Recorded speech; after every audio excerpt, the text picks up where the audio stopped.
everyone. Today I'm here with a wonderful visionary fiction author, Jim Murdoch, who I have discovered due to his amazing Dragon book series. So, hi, Jim. Thank you for Hello, being Eva. here. And I hope you will tell us more about the dragons and why you decided to work with them or write about them. Yes, the dragons, that's a very interesting story. I hadn't really thought much about dragons until a friend of mine who was in a rather tight financial spot got a belated tax bill from a few years earlier. So, of course, the person had to pay the bills and just saw themselves as being attacked by a big dragon.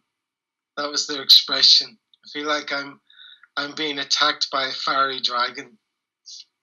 So that inspired me to write a short story, Jane and the Dragon, which is on my website. Mm-hmm. And it's basically just the typical story. I found out that there's other stories very similar called Jane and the Dragon. So Jane is in her armor and her sword, and she's trying to get past this dragon to get her treasure. As we know, dragons often guard treasure. Mm-hmm. And the dragon was teasing her.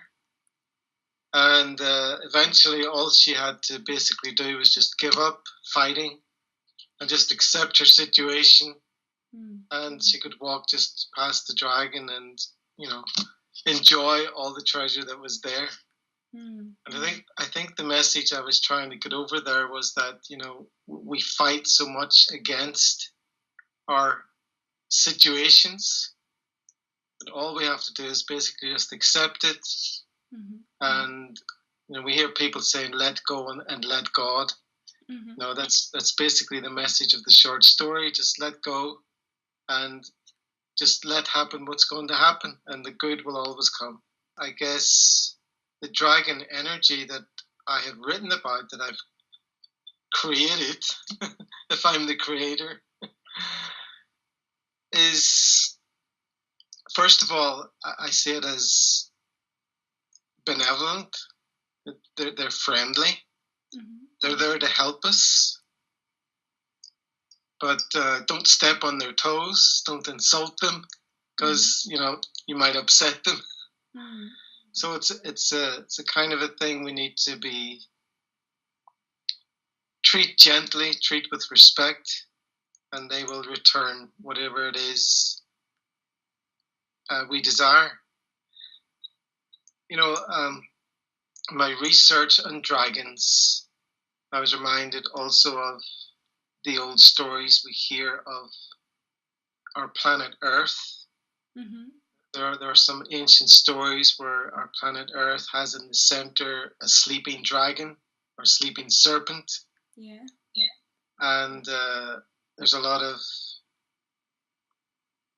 I guess, a lot of energy workers and esoteric people who try to draw on that energy. And we also hear of the Kundalini energy, which is also like a sleeping serpent inside our own being, yes, waiting to be awakened. And all of that, bringing that all together, it's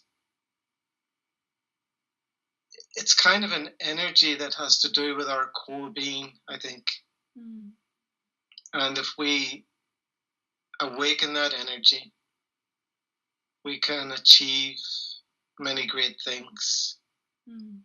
And we hear a lot of people talking of success these days, and do this and do that, and you can achieve success. And the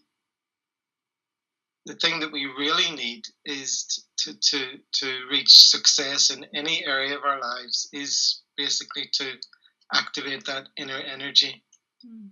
And I think that's what I was searching for in writing, because I have a background. I've been trained as a life coach, and I don't have the personality to go out there and be, a big life coach on the stage. But I always loved writing, And a few times in my life I tried to write stuff, but it just wasn't the right thing. Maybe it wasn't the right time. And when I discovered this visionary fiction, I discovered it by writing it, because I didn't know what visionary fiction was till after I'd pursued and started. Okay, so what kind of a book have I written? And basically, I'm trying to tell a message through my stories. Yeah. You know, I'm not just a storyteller. I'm a person who tells stories that will help people, that will teach people something. And that's the motivation behind my stories. And I think that's where the whole dragon thing became useful, because I could use them to help my characters develop and experience some things. Yes. And this novel, Pursuit, was also partly set on Mountain Pilatus in Switzerland. That's right, in the center of Switzerland. And the mountain is surrounded by some interesting dragon legends, right?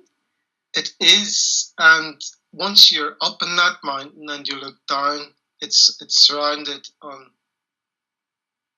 3 sides by the lake. It's called Vierwaldstätter, say in German. It's like the 4 forest lake. Mm-hmm. And the shape of the lake actually looks like a dragon. Okay. It's fascinating. Interesting. Yeah, there are various legends. If you go up there, of course, you will see dragons drawn on the walls. And there's stories as you walk along the pass on the top. And there are still some caves to be seen there, which you can go into and just imagine, you know, what kind of dragon may have lived here at one stage.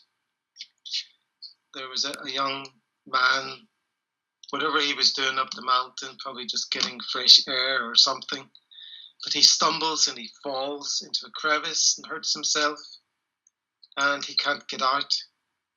And there's a pair of dragons there, and they care for him. They look after him throughout the whole winter. And when spring came, they actually helped him get out of the crevice, and you know, made sure he got down to the bottom of the mountain again. Mm-hmm. So that's a very interesting story, because it tells us, contrary to a lot of other stories that we hear, that the dragons were friendly to humans. True. Whereas a later legend tells us of some kind of a hunter or a knight or something. He hears of these stories of a dragon, because there's stories of dragon flying from one side of the mountain to the other or across the lake. And he goes up and he decides to kill the dragons. And apparently he kills 1 or I think 2 dragons. Mm. And there's also a story, when you're up there, you'll find in the shop a sweet called the Dragon Stone. Mm-hmm. So there's a legend about a dragon stone which has healing energies. Oh. And I'm not quite sure where that originated, but it has something to do with the dragons, which they thought. I think it's maybe the droppings of the dragon, which have hardened, and if you take those to yourself, they somehow brought healing. Oh, interesting. That's a legend. Now they have made a little sweet called Dragonstone, which kind of looks like that. So the stone itself doesn't exist? No, I don't think so. Oh. I don't think so. There are stories of it, but the stone itself, no. And there are some old sketches of the dragons that you can see when you're there, or buying a postcard. Mm-hmm. So it's not just a modern story, you know, it's a myth. It has been going on for quite a few hundred years. Mm. And the story of Pilatus, why is the mountain called Pilatus, is also interesting. And I bring part of that into my story in Pursuit as well. Pilatus is the German name for Pilate. Those of us who are familiar with the Bible and the story of Jesus and the crucifixion will know who Pilate is, Pontius Pilate. He was one who gave the order to crucify Jesus. So later, when Rome had been Christianized, the bishops and the priests, they didn't like to have Pilate's remains buried in Rome. So they wanted rid of them. I think at one stage they threw them into the river, but they were taken out again. And at one particular conference, there was a Swiss priest visiting, and he says, I know where I can hide these bones. It'll be out of everyone's way. And he took them with him into Switzerland, up to the mountain, and supposedly threw them into a lake in the mountain, that they would be gone forever. Now, Switzerland in the mountains, it's known for its severe storms. And Mount Pilatus is, it's quite an impressive mountain. It comes up on both sides, rather like a pyramid. Yeah. And with the severe storms, people thought back on the legends and thought, well, maybe it's Pilate's bones that are causing the storm. Oh. So the story goes that I think it's in the 1800s or 1700s, they drained the lake to look for the bones, but didn't find the bones. Wow. Okay. So we still don't know for sure, is the story true or not? Was Pilate buried in Mount Pilatus? But it has his name. Yeah. So there must be something to it. Maybe the dragons ate the bones. Maybe.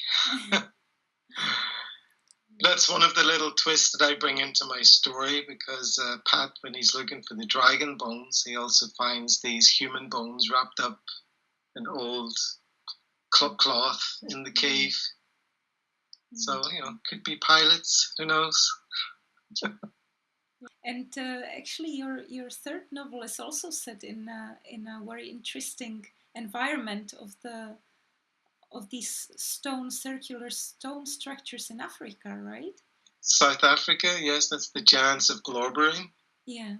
I asked myself the question, what happened to the giants? We have so many stories about the giants in the past. What happened to them? And so I just made up the story that, they were hunted down, which there may be some truth in that. And in order to escape the humans who were viciously hunting them down, they found a magical way to transport themselves into another land. And what inspired that idea was the story around Adam's calendar, which a South African archaeologist, he named this ring of stones. He called it Adam's calendar because of the way it was situated in the pillars, which seemed to indicate that this was some kind of ancient calendar relating to the sun and the planets. But he also got some person who had, it was a kind of a measuring device for measuring temperature, but not, it's more of a temperature signature under the ground. And they use this to look for volcanoes or volcanic activity. And there's no volcanic activity anywhere near there where that stone circle is. But they did measure in the center of the circle a very, very high reading, which puzzles them today. They still don't know why that is. So there must be some kind of energy around these stone circles. So it was in that center point of high energy where my characters in the Giants of Glorbering activate some kind of transportational portal they disappear and end up in the land of the giants. Yeah. So it's an interesting fact. Okay, what is this energy?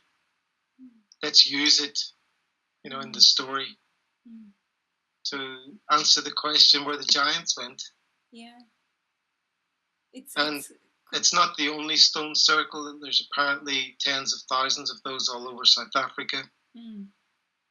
And archaeologists can't explain it. Some of them say it's just for animals, but there must have been an awful lot of animals around to fill all of those stone circles. Also, I think I read somewhere that they don't have really any entrances, right? That some of them don't have an entrance. Just like a series of curved walls. And you can look these up on the internet, or if you're really good, maybe on Google Earth, you can spot them. Yeah. And someone has pointed out that they're very similar to the sound wave patterns that you get when you have, sand on a metal plate and you play sound underneath. Yeah. And you see similar patterns forming with the sound waves, which, raises more questions than it answers. If it's representative of sound waves, then what on earth are they? Yeah, because these are quite big areas. And aren't they also connected to gold? Wasn't gold found in some of these places where these buildings are? I'm not so sure about that, but South Africa is known for its gold mines. And the stories down there, actually, if you listen to the natives and the Zulus' stories, they have stories of, ancient, their ancestors being ruled by some kind of ancient serpent people, serpent creatures, who made them mine for gold. So they tell those stories, and we read about these things also in other ancient texts elsewhere in the world. Yes. So there must be something to it. Who were these serpent people? And they seem to be connected. Who made the humans mine for gold? And they seem to be connected to the giants, right? The serpent beings.